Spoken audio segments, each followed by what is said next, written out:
on demande ici de calculer la primitive de tangente de la moitié de x fois la séquente carrée de la moitié de x. Donc, ce qui est intéressant de voir ici, c'est que, bon, dans l'argument de la tangente, c'est x demi.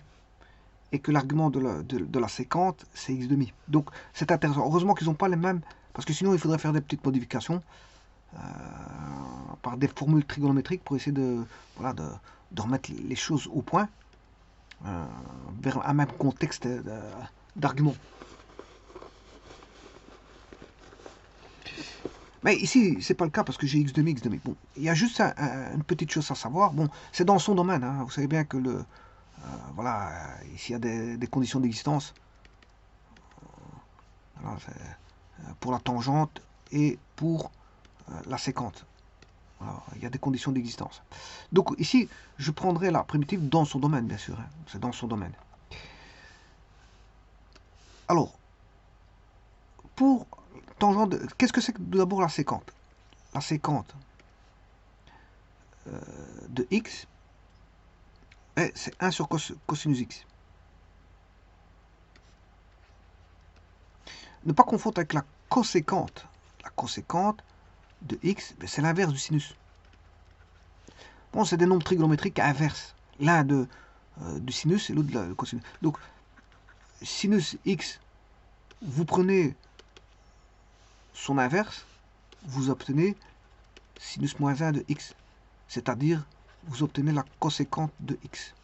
Maintenant, vous prenez le cosinus, vous prenez sa fonction. Si ça c'est f, et ça c'est g, là vous avez f exposant moins 1, g exposant moins 1, voilà, vous aurez cosinus moins 1. Et donc, ça serait, bon, sinus moins 1, bien sûr, qui est 1 sur sinus 1. 1 sur sinus x, et l'autre 1 sur cosinus x. C'est égal à séquente x. Voilà, donc c'est des petites connaissances de trigonométrie. Il faut savoir ce que c'est qu'une séquente et une coséquente.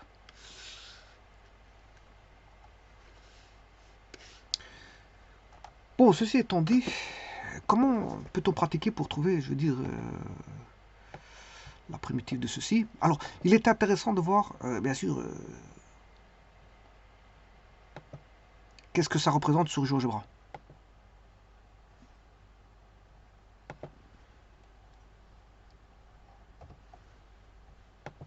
Donc, on a tangente. Tangente. Alors, tangente sur GeoGebra, ça s'écrit TAN, x demi. Voilà. Et, à mon avis, je ne sais pas s'il y a le mot clé de la séquente, je vais voir.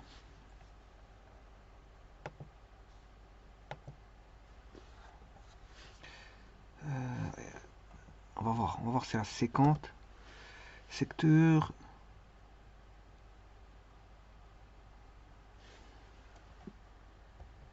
Bon, séquente, il n'y a pas. Je vais remettre avec un E sans majuscule. Voilà, séquente est liée. C'est sans majuscule, sans accent aigu. Il n'y a pas d'accent aigu dans séquente. Et bien sûr, c'est x sur 2. Et bien sûr, elle est au carré.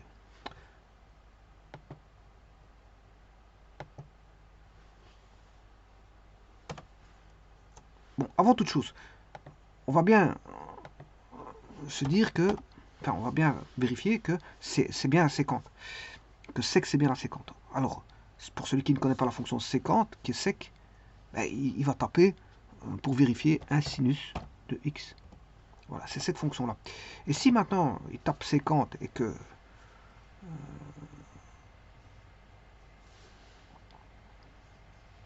ça corrobore avec la fonction qui est ici, ben c'est que c'est bon. Ah. Oui, non, c'est pas séquente, c'est coséquente. Sur sinus, c'est coséquente. Je viens de le dire ici. Je viens de le dire à l'instant. Voilà, ici j'ai effacé, mais voilà. Sur sinus, c'est coséquente.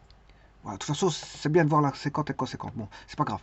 C'est normal parce que séquente et coséquente, ils sont voilà, décalés de pi demi, parce que sinus et cosinus sont décalés de pi demi eux-mêmes. Alors donc là, je vais regarder si la cosec, voilà, de x. Et voilà. Donc la coséquente, c'est la fonction 1 sur sinus. Donc ici, bien sûr, je me suis trompé, c'est pas la séquente. Si, c'est l'énoncé, l'énoncé c'est séquente. Ouais, c'est séquente. Dans l'énoncé, c'est séquente.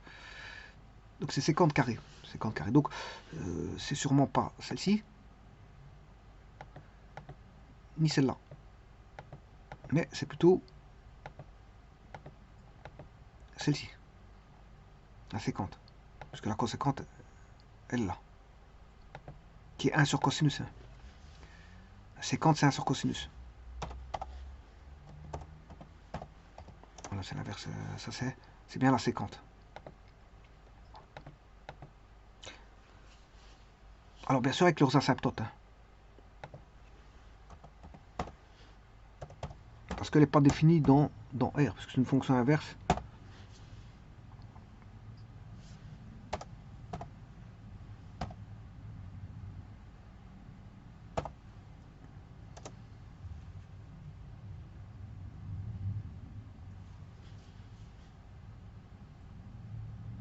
Bon, je sais pas pourquoi il n'aimait pas. Pour Q.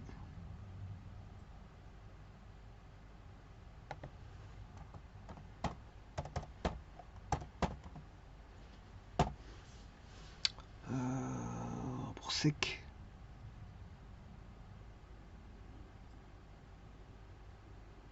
Alors, 1 sur cos, c'est la séquente.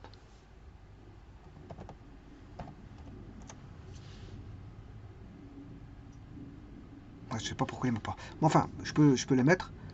C'est pi demi.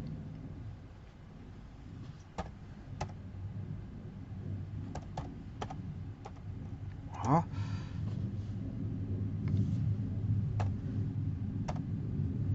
Plus pi.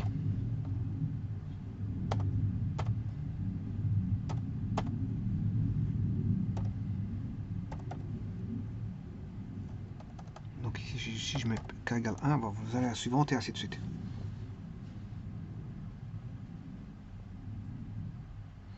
Bon, pour la tangente, c'est la même chose.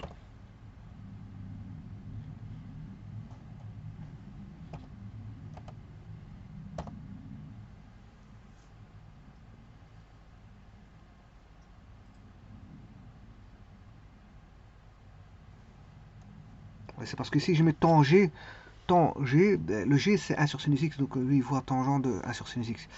Bon, c'est normal qu'il fasse ça. Tangente x, là, voilà. Bon, alors sachez qu'on n'a pas x, hein. Bien sûr c'est x demi. Dans l'énoncé, c'est x demi. Donc c'est séquente, si vous voulez, en cours. Ça c'est pour la séquente x que j'ai mis, et la coséquente. Bon. Alors ici c'est séquente de x demi. Voilà, donc les x sont multipliés par 2. Donc bien sûr, il faut changer, bien sûr, les asymptotes ne sont pas au même endroit.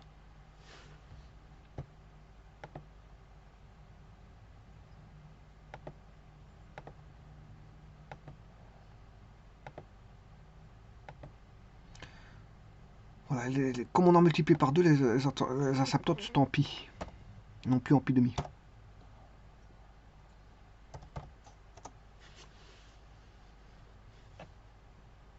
Pi demi plus, enfin pi plus kpi. Bon, pour la tangente.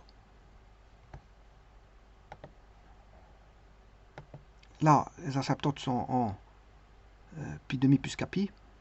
Et si je multiplie par 2 les x, c'est-à-dire je fais x divisé par 2, c'est-à-dire que les x vont être multipliés par 2 par rapport à la tangente de x, bien là, l'asymptote étant... Voilà. Donc tout sera ici en...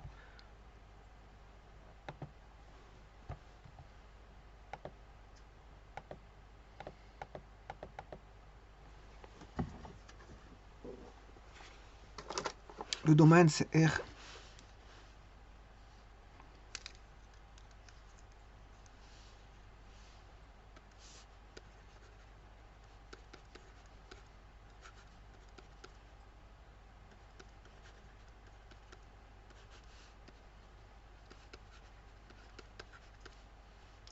Voilà le domaine. Bon, maintenant, il faut calculer ceci. Primitif. La primitive de ceci.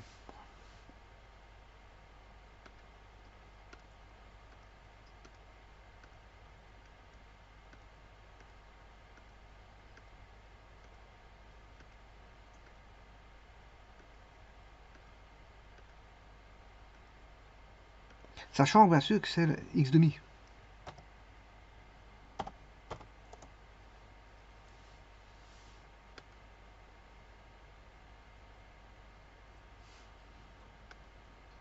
Voilà, la fonction elle est là. Avec toutes les asymptotes en x égale pi plus kpi. Donc je vais en mettre une. Hein. X égale pi. Alors comment peut-on résoudre cette, voilà, cette primitive? Si on pose u égale x demi, la différentielle de u, c'est 1 demi différentielle de x. Donc, je peux dire que 2 du, ça vaut dx. Je vais maintenant, ça j'ai posé u x demi, posons cette fois-ci v égale tangente de u. U étant x demi. Alors, la différentielle de v, ben, c'est sinus u sur cosinus u. Vous allez avoir du f sur g, parce que c'est sin. Bon, je veux bien le faire ici. Hein. Bon, c'est sin sur cos dérivé. C'est du cos carré. Ben, la prochaine fois, il faut connaître par cœur. Hein. Voilà, la différentielle de tangente, la prochaine fois, je la mets direct. Parce que c'est vrai que c'est une formule que vous devez connaître par cœur. Donc, c'est f' g moins f g'. F' dérivé de sin, c'est cos. G, c'est cos. Moins f, c'est sin. Et dérivé de cos, c'est moins sin. Sur cos carré. Donc, vous voyez que ça va donner cos fois cos, c'est cos carré. Sin fois sin, ça fait sin carré. Et moins par moins, ça fait plus. Le moins fois moins, ce qu'ici c'était un fois. Enfin, ici c'était un moins, mais là c'est un fois. Donc, si vous faites moins fois moins, ça fait plus. Sur sin carré, sur cos carré. Donc, ce qui veut dire que vous avez 1 sur cos carré. Bon, et justement, 1 sur cos carré, qu'est-ce que c'est? C'est la séquente carré.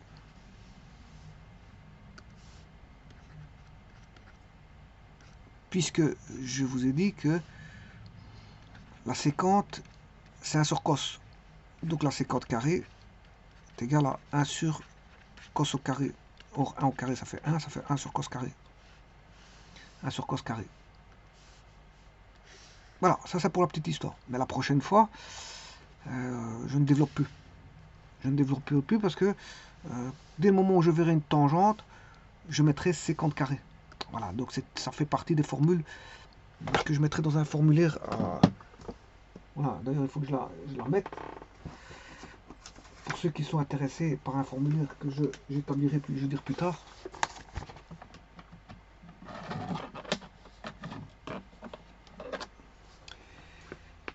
Donc la tangente de x, ce sera séquente carré. Bon, ceci c'est à connaître par cœur. À connaître par cœur pour ceux qui visionnent bien sûr mes vidéos. Qui veulent évoluer bien sûr. Eh bien, on a tout. Donc, que vaut la différentielle de V? Oui, attention que c'est une différentielle ici, c'est pas une prix.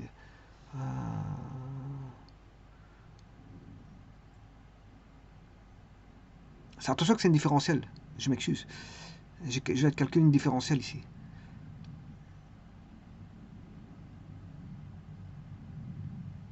Oui, je sais pas qu'est-ce que j'ai fait, mais bon, sin sur cos, oui, c'est ça, c'est bien des dérivés que j'ai calculé. Hein. J'ai rien dit. J'ai calculé une différentielle, pas une primitive. Donc en faisant ça, oui, c'est bien juste. Donc, ce que j'ai fait là, ouais, pour pas perdre le filon de mes idées, c'est que voilà, tangente x dérivée, c'est sécante carré x. Voilà. Et la différentielle de tangente x, c'est sécante carré x dx. Et justement, ici on a la différentielle de v. Or, c'est la différentielle de tangente. Puisque v vaut tangente. C'est la différentielle de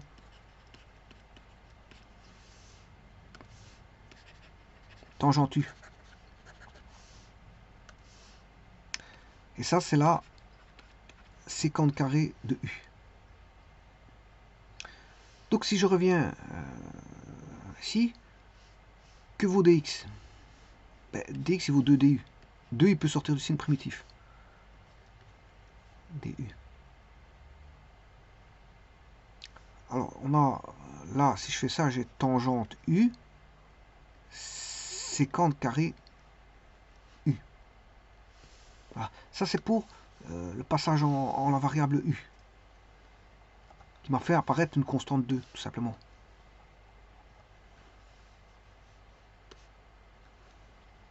Maintenant, je vais travailler avec la variable v. 2, tant que vos tangentes u, elle vaut v, sécante carré u. Qu'est-ce que c'est? Mais c'est... attention que ici j'ai oublié du. Hein. Parce que la différentielle de tangente u, c'est sécante carré u du. Donc ce sera 2v et sécante carré u du vaut dv. Et voilà que c'est une primitive assez simple. C'est une primitive assez simple. Qui vaut 2v carré sur 2 à une constante près, c'est-à-dire v carré plus k. Alors le v, je l'avais posé à tangente u, vous le voyez bien.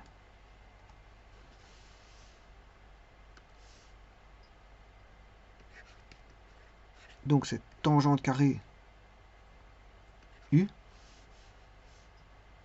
plus k.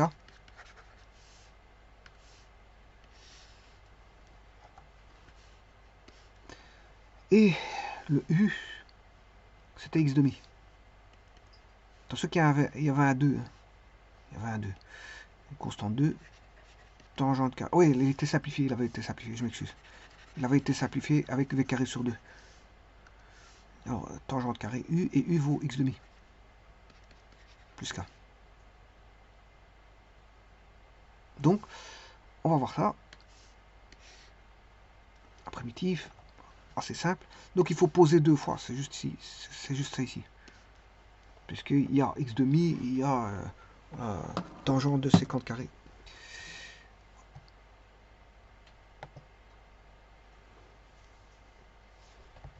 On va calculer l'intégrale.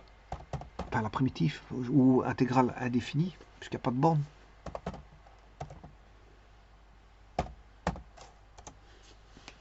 Et là, vous avez à une constante près tangente carré de 1 demi x plus k.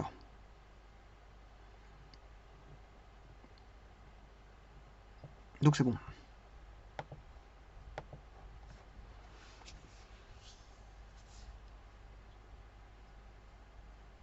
Je vous remercie.